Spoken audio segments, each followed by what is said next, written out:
Ladies and gentlemen, imagine a world where, in an instant, everything goes dark. The lights flicker and die, the hum of technology falls silent, and a deep, unsettling quiet takes hold. No internet, no communication, no power, just an abyss of uncertainty. This isn't the plot of a thriller, it's the terrifying reality of cyber warfare. On that fateful night, the world witnessed a hacker's ultimate gamble.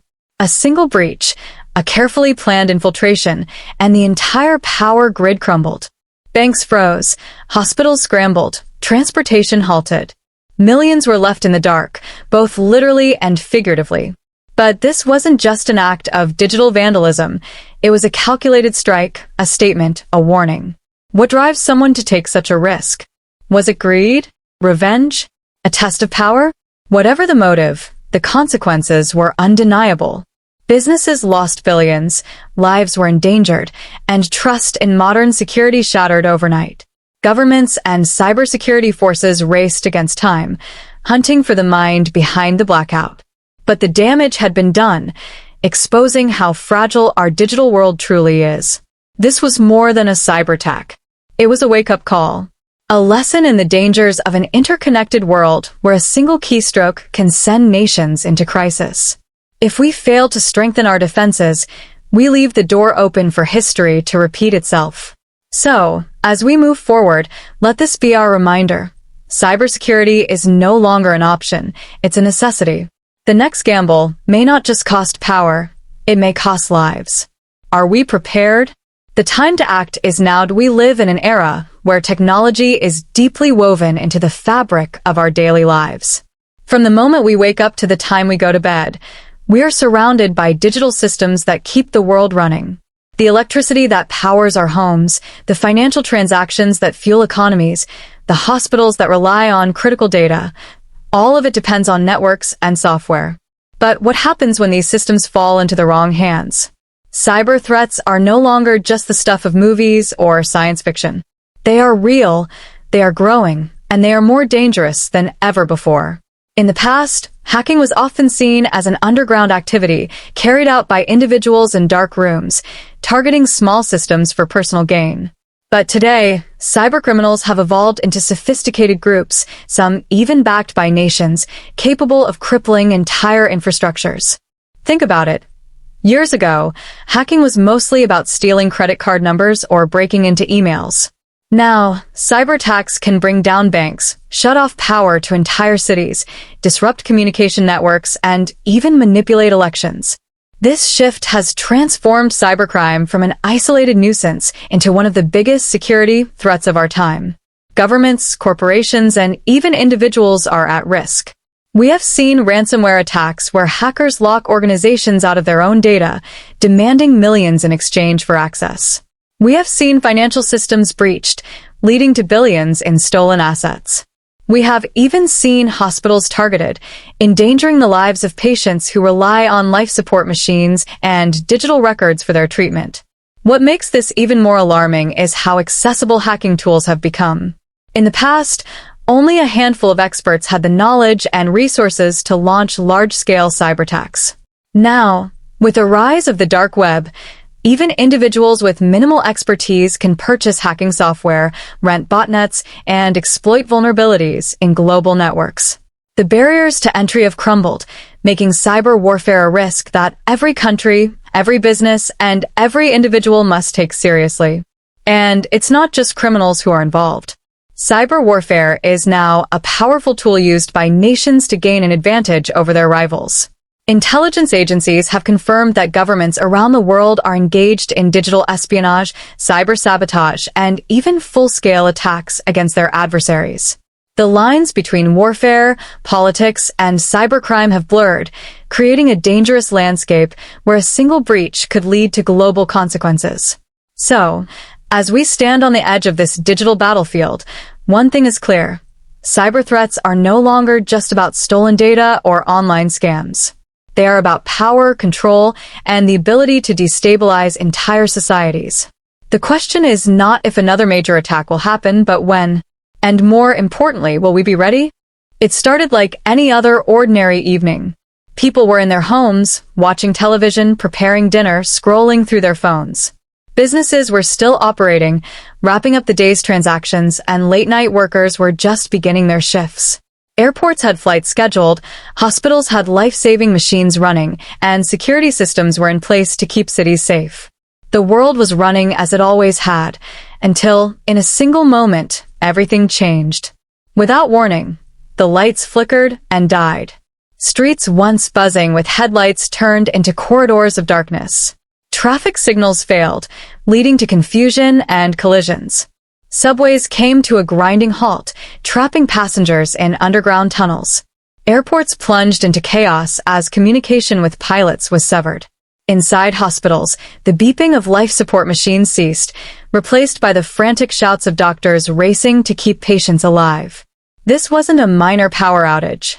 It wasn't the result of a simple technical glitch or a weather-related failure. This was a nationwide blackout, an event so devastating that it paralyzed entire regions in an instant. Millions of homes went dark, cutting off people from communication, news, and even basic necessities. Stores and ATMs, reliant on electronic transactions, became useless. Within minutes, emergency services were overwhelmed as calls flooded in. Accidents on the streets, fires caused by electrical failures, people trapped in elevators, and families in panic, unable to reach their loved ones. But the true scale of the disaster was only beginning to unfold. As power plants and grid operators scrambled to identify the problem, they realized the horrifying truth. This was no accident. It was a coordinated cyberattack, one designed to cripple the nation, to throw society into chaos, and to prove just how vulnerable modern infrastructure really was. The attack had been planned with precision. The hackers had infiltrated critical systems long before the blackout even occurred, studying weaknesses, bypassing security, and waiting for the perfect moment to strike. When they finally did, it was swift and brutal. By targeting the very backbone of the nation's power supply, they ensured that recovery would not be immediate. Authorities initially struggled to understand the full extent of the crisis. Was this an act of terrorism? A declaration of war? A ransom demand? Panic set in as experts worked around the clock, desperately trying to restore power while also hunting for the culprits behind the attack. But in those crucial first hours, as cities drowned in darkness and uncertainty, one thing became painfully clear. This was an attack on more than just power lines. It was an attack on stability, on trust, on the very systems that modern life depended upon. For the people caught in the chaos, the reality of the blackout was terrifying. Families huddled together in their homes, lighting candles and rationing what little they had. Businesses faced catastrophic losses, unable to function without access to digital systems. Hospitals, despite backup generators, feared the worst as fuel supplies dwindled. Law enforcement struggled to maintain order, as criminals took advantage of the darkness to loot and riot. The longer the blackout lasted, the more desperate the situation became. And then came the questions. Who was responsible? Why had they done this? And more importantly, how could a nation so advanced, so dependent on technology, be brought to its knees with just a few lines of malicious code? In the world of cybercrime, every attack is a gamble. A hacker must weigh the risks and rewards, calculating the chances of success against the possibility of exposure. But some gambles are bigger than others. Some cross a line so dangerous that they shift from digital vandalism to full-scale warfare. The blackout was one such gamble. It was a high-stakes play, executed with precision, by someone who was willing to risk everything to prove a point. This wasn't a random act of cyber-terrorism. It wasn't just about causing disruption for the sake of chaos. The hacker or group of hackers had a goal in mind. Whether it was financial extortion, political messaging, revenge, or a demonstration of power, there was a motive behind this attack. But unlike smaller-scale cybercrimes that target banks, corporations, or individual users, this was a strike against an entire nation's power grid. It was a calculated move that required patience, intelligence, and an intimate knowledge of how to manipulate complex systems. To pull off such a massive cyberattack, months, if not years, of planning were required. The hacker had to study the infrastructure of the power grid, identify vulnerabilities, and plant malicious code in the right places. They had to remain undetected while infiltrating some of the most heavily guarded networks in the world. And then, at the perfect moment, they had to execute the attack with precision, ensuring that the blackout spread like wildfire, leaving no chance for a quick recovery. But why would someone take such a risk? Why would they gamble with the stability of an entire nation? The motives behind cyberattacks can vary. Some hackers are driven by money, launching ransomware attacks to demand millions in cryptocurrency. Others act out of revenge, targeting governments or corporations they believe have wronged them. There are those who hack for ideological reasons, using cyberattacks as a form of protest. And then there are the ones who do it simply because they want to test their skills, to challenge the limits of cybersecurity, to prove that no system is truly invincible. Regardless of the motive, one thing is certain. This hacker understood the consequences of their actions. They knew that an attack on a nation's power grid would not just cause inconvenience, it would bring life to a standstill. It would shut down hospitals, cripple businesses, and leave millions stranded in the dark.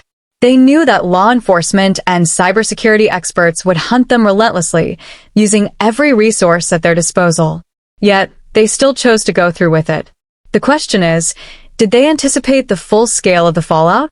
Did they predict the level of destruction their actions would unleash?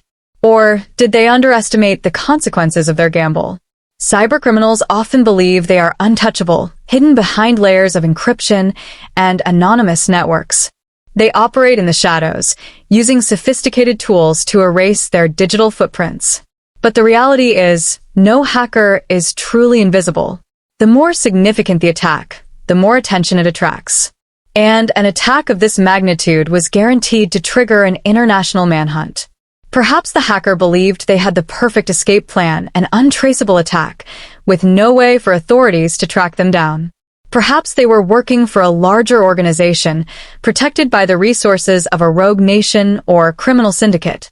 Or maybe, just maybe, they wanted to be caught.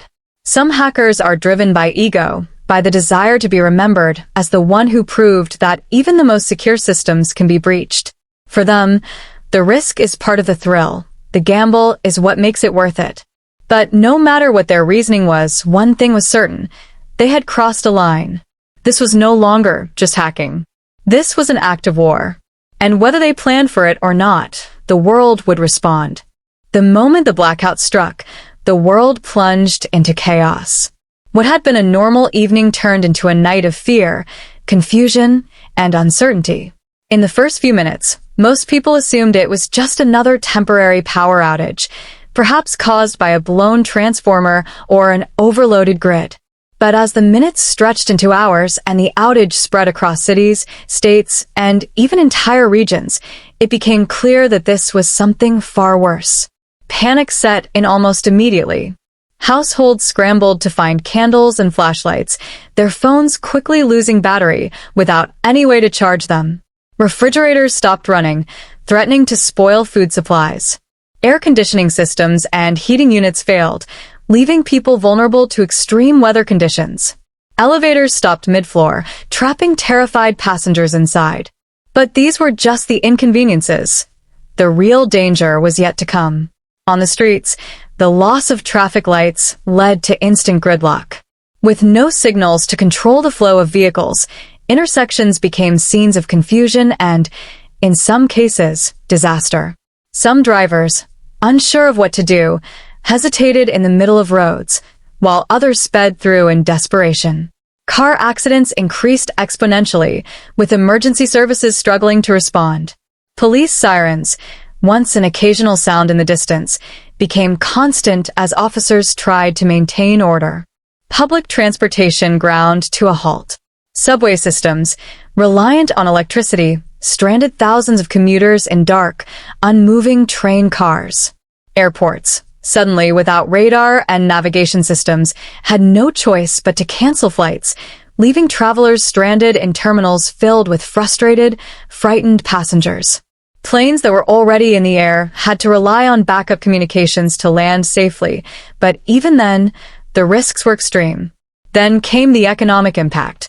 Banks and ATMs stopped functioning, cutting off access to money. Credit card transactions became impossible, forcing stores to either shut down or revert to outdated cash-only policies. But with cash withdrawals disabled, people found themselves unable to purchase even basic necessities. In supermarkets and convenience stores, panic buying took hold. Shelves were emptied within hours, and fights broke out over supplies like bottled water, batteries, and canned food. Those who had prepared for an emergency stayed home, locking their doors, while others roamed the streets in search of resources. Hospitals faced one of the most harrowing challenges. While many had backup generators, these were only designed for temporary outages. As hours stretched into days, fuel supplies for these generators dwindled, and the consequences became deadly. Life support machines, ventilators, and intensive care units depended on electricity, and as power reserves ran low, doctors and nurses had to make heartbreaking decisions about who would receive care and who wouldn't. Patients awaiting surgeries were left in limbo, while emergency rooms overflowed with victims of accidents, heat exhaustion, and worsening medical conditions. Crime skyrocketed. The blackout was the perfect cover for those looking to take advantage of the chaos. Looters flooded the streets, breaking into stores and homes, knowing that security cameras were offline and police were overwhelmed. Mobs raided supermarkets and pharmacies, leaving destruction in their wake. In some areas, gangs took control, enforcing their own brutal laws in the absence of authority. Gunshots rang out in the night as people defended their homes and businesses from intruders. Without phone service or working alarm systems, calling for help was nearly impossible. Government buildings and emergency response centers became war rooms. Leaders gathered, desperately trying to assess the scope of the attack and coordinate a response. With no access to real-time data, decisions had to be made based on limited information. Was this an isolated event, or was it a precursor to something even worse? Was this a cyberattack, an act of war, or a catastrophic system failure? Intelligence agencies scrambled to find answers, while cybersecurity experts worked around the clock to trace the source of the attack and restore the grid. As the blackout continued, the psychological toll deepened. Fear, frustration, and hopelessness spread like wildfire. People who had never known life without modern technology suddenly found themselves in a primitive existence. Families huddled together, listening to battery-powered radios for any scrap of news. Rumors and misinformation spread rapidly, adding to the confusion. Some believed it was the beginning of a larger terrorist attack. Others feared it was the end of the world. But one thing was clear: the hackers' gamble had paid off. They had succeeded in bringing a nation to its knees, exposing just how vulnerable modern civilization truly was. And as the blackout dragged on, one question loomed over everyone's minds: how long would it last? As the blackout continued to paralyze the nation, the hunt for the culprit became a race against time. Law enforcement agencies, cybersecurity experts, and intelligence operatives mobilized at an unprecedented scale, knowing that identifying and stopping the attacker was just as critical as restoring the power grid. If the hacker could do this once, they could do it again. And the next attack might be even worse. In high-security war rooms, government officials sat hunched over flickering backup monitors, reviewing whatever data they could salvage. The first step was understanding how the attack had been carried out. Had it been a breach in the power grid software? A supply chain attack that compromised critical hardware? A coordinated insider threat? Or had the hacker planted malicious code months, or even years ago, waiting for the perfect moment to strike? Cybersecurity specialists worked around the clock, combing through layers of encrypted logs, forensic data, and network traffic records. Their job was to find the digital fingerprints left behind by the attacker, traces of the tools and techniques used to bring the nation's infrastructure to its knees. But this was no ordinary cybercrime. Whoever was behind the attack had covered their tracks well. The hacker had used sophisticated methods to erase their digital footprint, routing their attack through a web of compromised systems around the world. Servers in multiple countries had been hijacked and used as relay points, making it nearly impossible to trace the attack back to its origin. Virtual private networks, VPNs, encrypted communication channels, and dark web forums further obscured the trail. Each lead seemed to end in a dead end, as if the attacker had anticipated every move the investigators would make. But cybersecurity experts knew that no hacker was truly invisible. Every digital action, no matter how well hidden, left behind tiny clues, bits of code, patterns of behavior, anomalies in system logs.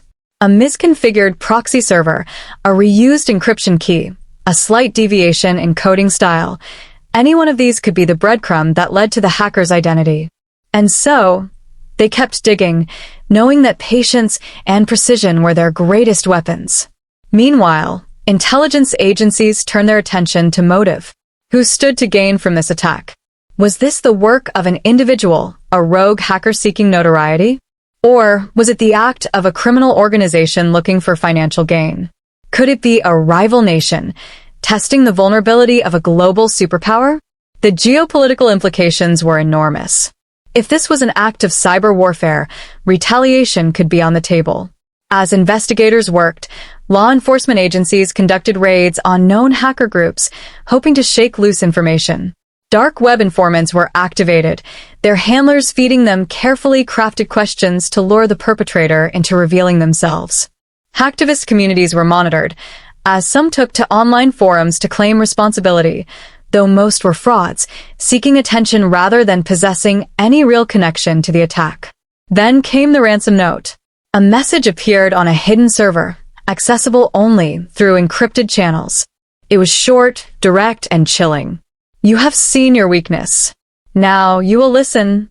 But there was no demand for money, no instructions for negotiation. It was as if the hacker wasn't in this for financial gain, but for something else entirely. Was it a political message? A demonstration of power? A test run for something even bigger? The uncertainty made the situation even more dangerous. Governments across the world took notice. If one nation's power grid could be crippled in an instant, no country was safe. Cyber defense agencies from allied nations joined the hunt, pooling resources, sharing intelligence, and analyzing every detail of the attack. Some nations even feared that the attacker might be one of their own, an elite hacker turned rogue, acting without the knowledge of their government. As the blackout stretched into its second day, pressure mounted. People demanded answers. Businesses suffered massive financial losses. Hospitals continued to struggle. The stock market, already in freefall, faced a total collapse. The longer the culprit remained unidentified, the greater the risk of another attack. The world held its breath, waiting for answers, hoping that somewhere, deep in the vast digital wilderness, the hacker had made a mistake. And if they had, the hunt was closing in. As the blackout stretched on, efforts to restore power and stabilize society became a race against time. The nation's top engineers, cybersecurity experts, and emergency responders worked tirelessly, knowing that every second without power meant more chaos, more lives at risk, and more damage to the fragile balance of modern civilization. But this wasn't just a technical problem, it was a battle on multiple fronts. The first priority was assessing the damage. The attack had crippled the power grid in ways never seen before. Unlike a natural disaster, where power lines could be repaired or transformers replaced, this was an invisible, digital catastrophe. The hackers had embedded malicious code deep within the grid's infrastructure, locking operators out of their own systems. Some power stations had been completely shut down, while others were still running but unable to distribute electricity. Automated safety mechanisms, designed to prevent cascading failures, had been overridden, turning the system's own safeguards against itself. Grid operators worked around the clock, manually resetting substations and rerouting power where they could. But the complexity of the attack meant that restoring power wasn't as simple as flipping a switch. Every system that was brought back online had to be checked for lingering malware, ensuring that the hacker hadn't left behind a digital trap waiting to strike again. One wrong move could trigger another collapse, plunging the nation back into darkness. Meanwhile, emergency services struggled to maintain order. With streetlights still out and police communications crippled, law enforcement operated in crisis mode. Officers patrolled in vehicles with emergency sirens blaring, using floodlights to scan for criminal activity. Looting had reached a critical level, With stores completely as the power slowly flickered back to life, the world exhaled in relief. But the scars of the blackout would not fade so easily. Cities lay in ruins from riots and looting, businesses faced catastrophic losses, and hospitals mourned the lives that had been lost due to failing machines. The economy had taken a devastating hit, and trust in the security of modern infrastructure was shattered. People who had once believed in the invincibility of technology now saw its fragility exposed. The hackers' gamble had paid off, not just in the chaos they caused, but in the message they had sent. Whether their motive was money, revenge, ideology, or sheer arrogance, they had proven an undeniable truth. No system is untouchable. No nation, no government, no corporation is immune to the ever-growing threat of cyber warfare. But the real question remained, had we learned from this disaster? Would we take the necessary steps to strengthen our digital defenses, to build smarter, more resilient systems?